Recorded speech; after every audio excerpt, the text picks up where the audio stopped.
Yung sa mga kagengging natin dyan. Dito ngayon tayo sa seaside. Mamimingwit tayo ngayon mga gar. Mga kagengging yan, mga lagayan natin. Dito yung paraphernalia natin. Kasama natin pare Alvin. Yan. So tignan natin kung makakahuli tayo. Kung makakabihag pa tayo ngayon. Let's go! So yun, dito na tayo mga gar. Setup na ni pare Alvin yung pamingwit natin.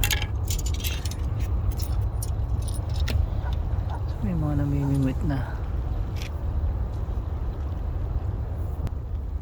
Setup lang natin. Malakasan yung gawa ni Coco Bert Setup lang natin, tapos dali na tayo. Forget tayo, forget. Ay, huli pre, huli na naman pre. Huli na naman.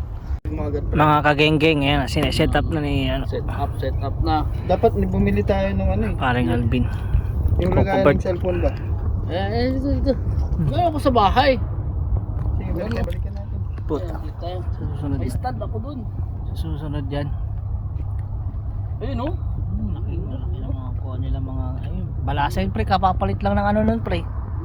Sige natin kung Kanina maraming tayong madali ngayon. Let's go. Laki ah. O yan mga kagenggeng, unang hagis natin dyan. Siyempre pag mga ganyang unang bitaw muna mga kagenggeng, ang unang bihag dyan, siyempre lumot muna mga kagenggeng.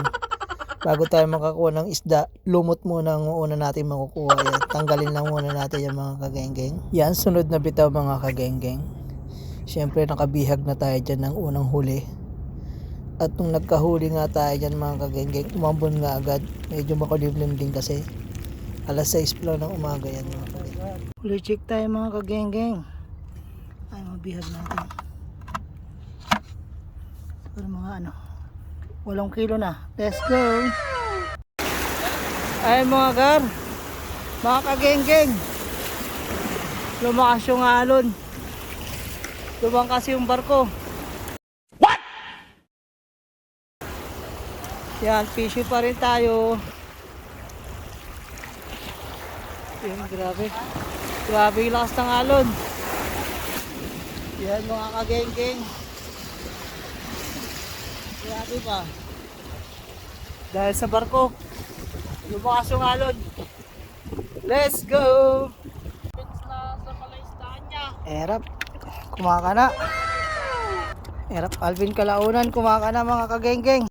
A few moments later. Yo, sa mga kagenggeng natin dyan. Huli natin. Mga kagenggeng. Doon kami nagbingwit.